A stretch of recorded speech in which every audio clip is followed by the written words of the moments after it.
విజయవాడలోని చంద్రబాబు సమక్షంలో చేరిన వారు మా వైఎస్ఆర్ కాంగ్రెస్ పార్టీకి సంబంధం లేని వారని కోవూరు శాసనసభ్యులు నల్లపరెడ్డి ప్రసన్నకుమార్ రెడ్డి తెలిపారు.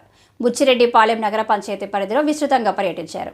నూతనంగా నిర్మించిన డ్రైన్లు, రోడ్లు, సచివాలయ భవనాలకు సంబంధించి పలు అభివృద్ధి కార్యక్రమాలకు ప్రసన్నకుమార్ రెడ్డి ప్రారంభోత్సవాలు చేశారు. అనంతరం స్థానిక వైఎస్ఆర్ కాంగ్రెస్ పార్టీ కార్యాలయంలో ఆయన విలేకరుల సమావేశం నిర్వహించారు. ఈ సందర్భంగా ఆయన మాట్లాడుతూ బుచ్చి, ఇందుకూరుపేట మండలాలకు సంబంధించిన నాయకులు చంద్రబాబు నాయుడు సమక్షంలో టీడీపీలో చేరారని, వారిని 1.5 సంవత్సరం నుండి మా పార్టీకి దూరంగా పెట్టి వారిని పార్టీ సమావేశాలకు గానీ కార్యక్రమాలకు గానీ పిలవకుండా దూరంగా పెట్టామని తెలిపారు. చంద్రబాబుకు సంబంధించి పసుపు పత్రికలు వైసీపీలో నుండి టీడీపీలోకి నాయకులు, కార్యకర్తలు చేరారని రాస్తున్నారని మండిపడ్డారు. నిజం తెలుసుకోకుండా ఎవరైనా అలా రాస్తే ఒప్పుకునేది లేదన్నారు. పాదయాత్ర చేస్తూ బుచ్చిరెడ్డిపాలెంకి వచ్చిన నారా లోకేష్ బాబు ఆయన ప్రసంగంలో మాట్లాడారు.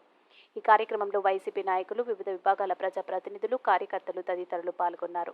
అది క్లారిఫై చేసుకొని అక్కడ ఎవరు డబ్బు తిన్నారో కనుక్కొని పార్టీలో చేర్చుకొని ఉంటే బాగుండేది.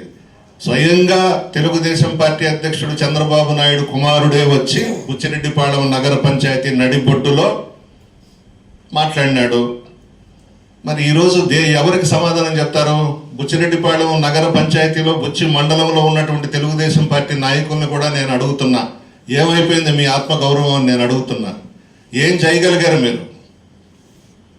ఎవరైతే ఆరోపణలు చేశారో ఆ ఆరోపణలు వ్యక్తిని ఈరోజు మీరు కండువా వేసి విజయవాడలో పార్టీలో చేర్చుకున్నారు.